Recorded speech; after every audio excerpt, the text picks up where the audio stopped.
Hi everyone, so I'm Jocelyn Chen from University of Texas Austin. Today I'm presenting my OOPSLA paper, Type-Directed Synthesis of Visualization from Natural Language Query. So this is joint work with Shankara Pailor, Celeste Barnaby, Abby Criswell, Chenwen Wan, Greg Duret, and Ishil Dilek. Over the past few years, people started realizing how powerful natural language interface is in terms of democratizing user in data analysis tasks. For instance, I have a user where, given a table, she's interested in having a scatter plot that shows a fuel economy of all car models. By using a natural language interface, it can directly produce the plot on the right. So you can see this entire procedure is highly efficient and there's no coding experience required. So obviously people have recognized how useful natural language interface for a while now, and there has been a couple existing tools. However, if we take an existing system and given the following query, show the fuel efficiency for cars from different countries segregated based on body style. And this will be the plot that existing work will produce. In fact, the figure on the right is showing the user intended plot. So if we see what's the procedure in terms of producing this user intended plot, so first of all, you have to decide that we are plotting a bar graph other than a scatter plot. And second, we have to decide what are the variables involved in producing this visualization. So here we need body style, fuel economy, and origin. However, the previous plot, the origin field is missing. And lastly, we have to decide what are the necessary data transformation operation we have to be done in order to produce this visualization. So here, in fact, we have to do a aggregation, which is a mean operation on the fuel economy column. However, existing tool have a hard time perform this transformation on the input table. So in this paper, we introduce our new tool Graphy, which is a neural symbolic synthesizer for data visualization program. And it can handle ambiguous natural language queries and also perform data wrangling tasks required for the visualization. The key idea of our tool is a combination of neurons and symbolic techniques, where the neural technique try to interpret the natural language and the symbolic technique try to enforce domain constraints. And we combine these two ideas synergistically using a type system. So why are we using a type system?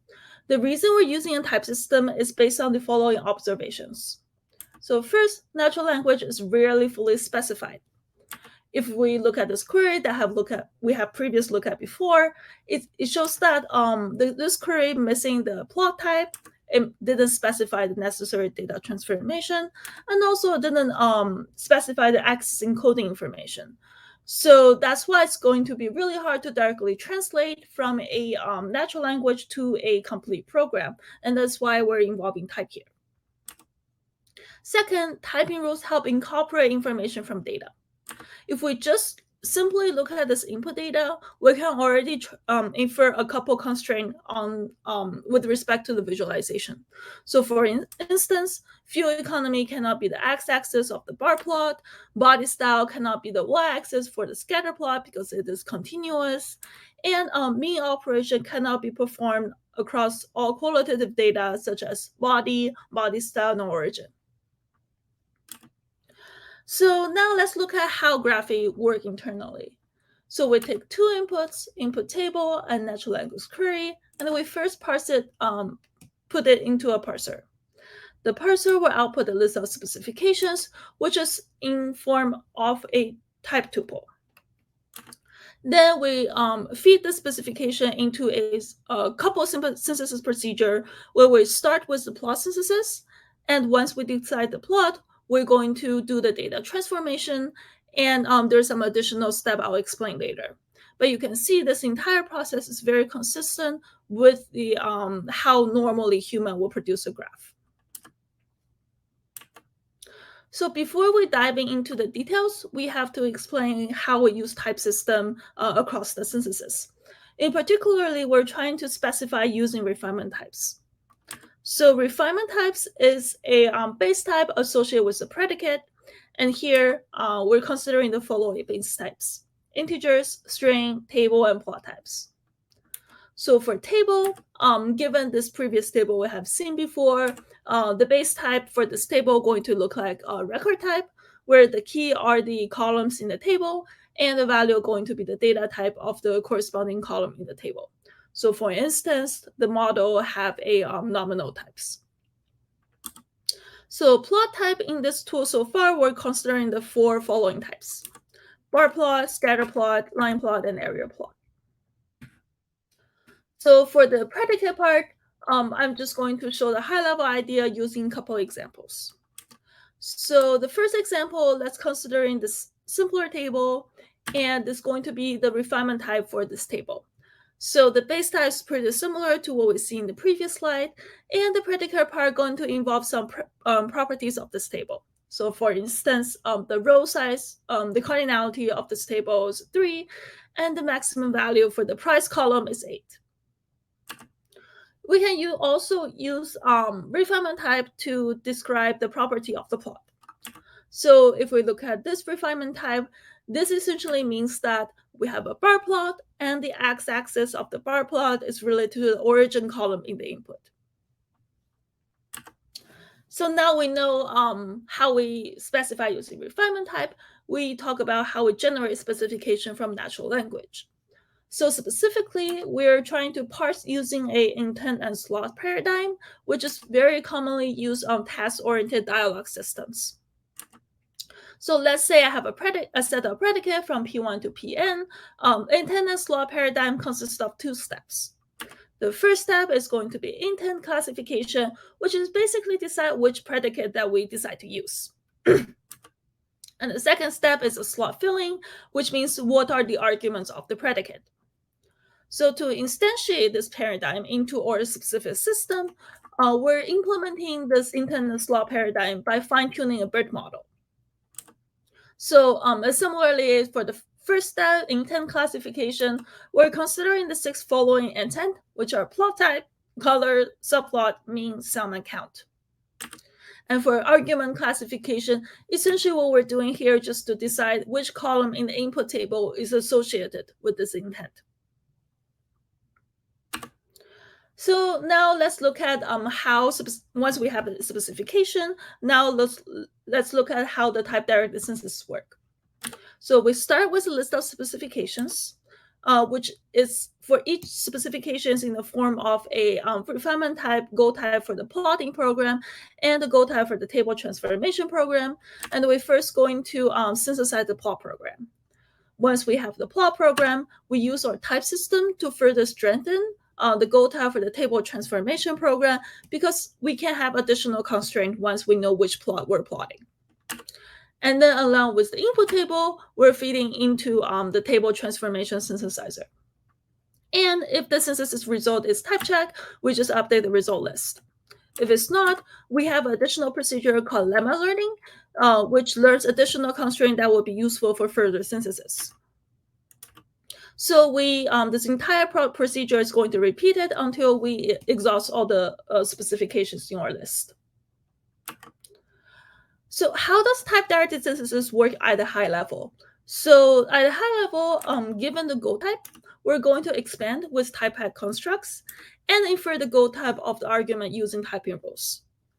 So consider this partial program where we didn't fill the top-level construct, and suppose we're going to fill the with summarize. Now we're going to enumerate all the argument with respect to this construct, and the goal type of the argument is determined by the goal type of their parents and the summarized construct according to the typing rules. So once we have the goal type across all the nodes, we can do pruning by checking type compatibility. So type compatibility is 2 types, T1 and T2, are compatible with each other if there exists a subtype, T of T1, that's also a subtype of T2. So how we use it for pruning is considering this partial program, and you see that at rooted at node 2, we already have a complete subprogram. So now we just have to see if the goal type of N2 is incompatible with the actual type of N2. If that's the case, we can safely prune this program.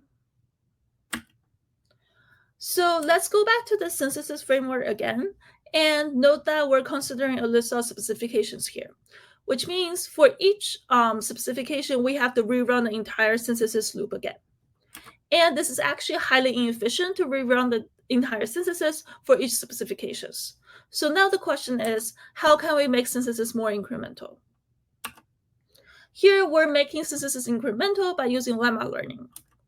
Lemma captures additional constraint that the synthesized program must satisfy to be a subtype of the Go type. So for instance, considering the Go type here, which will require fuel economy to be qualitative, but in fact, the input type in the input table, fuel economy is continuous. So there has to be a construct or a sequence of construct in the DSL so we can transform fuel economy from continuous to qualitative. And in fact, there is actually no construct in our DSL up to a certain depth limit that can transform this column. So in this case, we can learn this following lemma. Any partial program with the Go type that requires fuel economy is to be qualitative is actually infeasible. And therefore, this lemma can be used across all further synthesis iterations. In Graphy, we compute the lemma by deriving type interpolance. And because of the time constraint, I'm not able to talk about what is the type interpolance, and please see the details in the paper. So that's all for the technical part of this paper. And now let's look at how Graphy works in evaluation. So here we're using the benchmark, which we call NLVCorpus, which is a previous work that collects around 700 real-world NL query visualization pairs collected from real-world users. So in this corpus, it contains dataset from 3 domains, which are cars, movies, and superstore. And you can see each dataset have a variety of different sizes of the columns. So on the right, I show you some examples of a sample plot in the visualization in this dataset, which consists of histogram, bar plot, grouping bar plot, scatter plot, etc. So to compare Graphy against existing work, we're considering the 4 following tools. NL for DV, which is a state-of-the-art rule-based NL to visualization parser.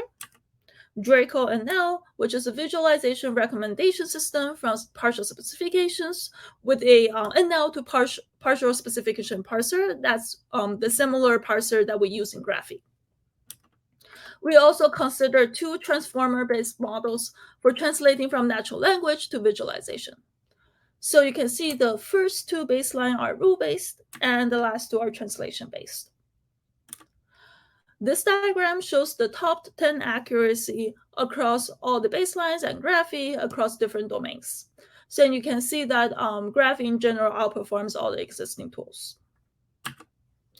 Since we don't have enough time to go through the rest of the evaluation, I'm just going to highlight a couple part of the evaluation. So first of all, Graphy is highly efficient. So the average end-to-end time, including parsing and synthesis time, is on average 5.89 seconds. And also, this lemma learning technique I introduced before helps achieve 2.1 times speed up across all benchmarks. And the use of refinement type for pruning actually achieve a 28 times speed up compared to using base type only. So to conclude, in this talk, I introduced Graphy, a data visualization synthesizer from natural language. It is a neurosymbolic type-directed synthesizer, and we introduced typing rules for pruning and lemma learning for incremental synthesis. And it significantly outperformed prior state-of-the-art approaches. So Graphy is actually open source on GitHub, and feel free to try it out. Thank you for listening to my talk. Okay, so I've heard that Syncwit uses polymorphism to guide synthesis of programs. Would polymorphism be useful in your context as well?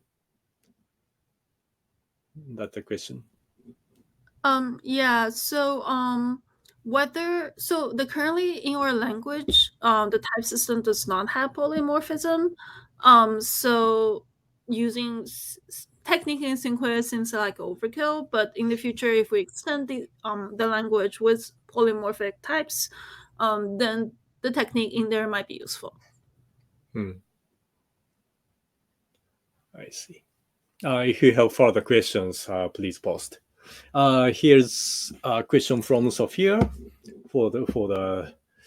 okay. As far as I understand, you developed a technology with which to produce the graphs that the user meant to have. In practice, how many different such graphs are there? So that's a good question. I mean, technically, we don't know what graph user actually mean to produce. So what we're doing actually in the tool is that we're trying to produce like top 10 or top 20, whatever your user specified amount of visualization, and with the hope that the intended graph is in the space. So usually from our observation, usually a couple graph, like depend on how user think a graph is what they intend to be. A lot of user, when they're trying to specify the natural language, they might actually not have a perfect sense about what the graph they actually want. So I would say in general 4 to 5 would be, that would be within the acceptable range that user would accept as a good graph that's correspond to their natural language.